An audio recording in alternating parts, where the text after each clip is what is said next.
네, 안녕하세요. 인스토리알과 함께하고 있는 오명진 보험계리사입니다. 반갑습니다.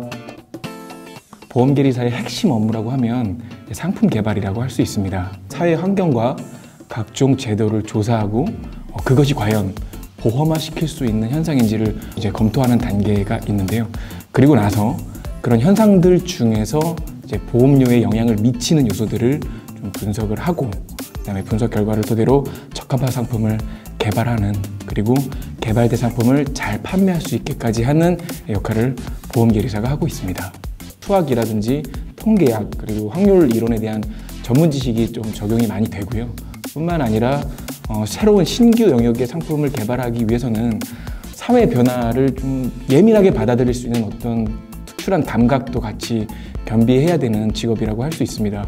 무엇보다 각종 통계 자료를 좀 분석을 해서 보험회사의 경영 전반적인 방향성을 결정하는 데 아주 중요한 역할을 하고 있어서 업무 강도라든지 스트레스가 결코 낮지는 않은 그런 직업이다라고 할 수 있습니다. 대부분의 계리사분들이 각자의 부서에 맞게 역할을 담당하고 있고요.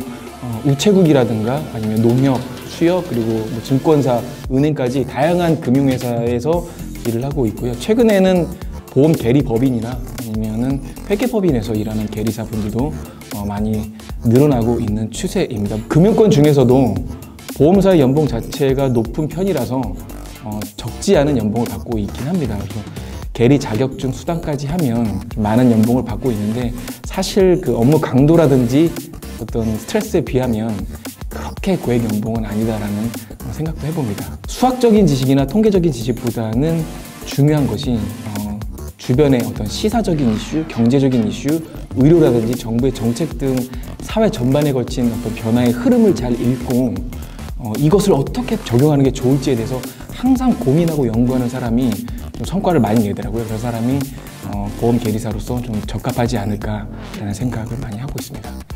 입사 아마 3년 차로 기억을 하는데, 그 당시 다니고 있던 보험회사가 이제 창립 50주년을 맞이하면서 50년 기념 상품을 한번 만들어 보는 게 어떻겠느냐라고 해서 제가 개발 책임자로 참여한 적이 있었는데요.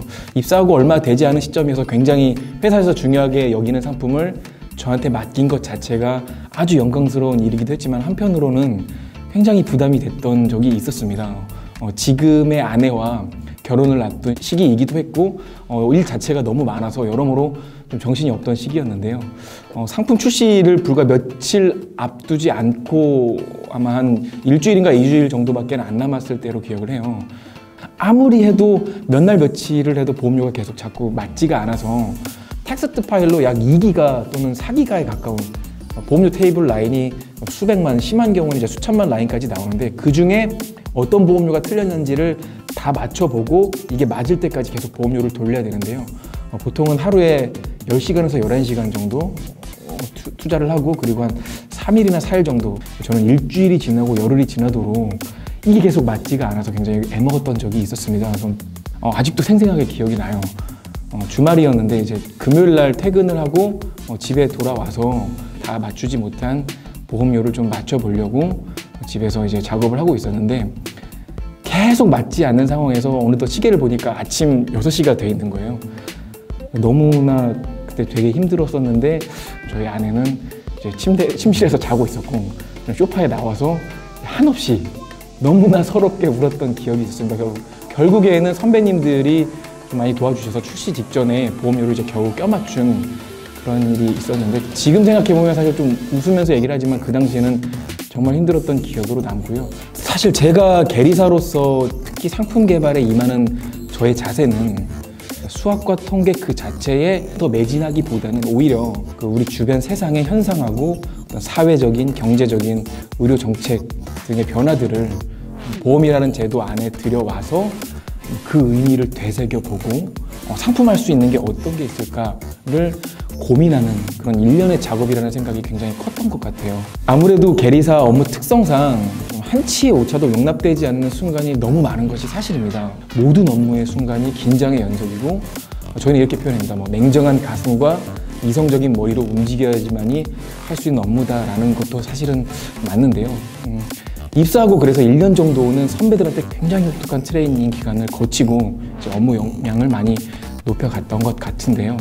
계리사 역시 사람이기 때문에 그로 인한 스트레스도 굉장히 많았고 좀 심했고 남몰래 맘 아파한 적도 많았고요.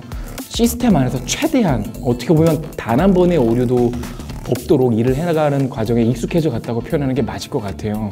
어느 정도 이제 그런 혹독한 과정을 거치고 연차가 생기게 되면 이제 새로운 눈이 좀 생기게 되는데요. 소비자가 원하는 보험은 어떤 것인지에 대한 고민으로 많이 바뀌어 갔던 것 같아요.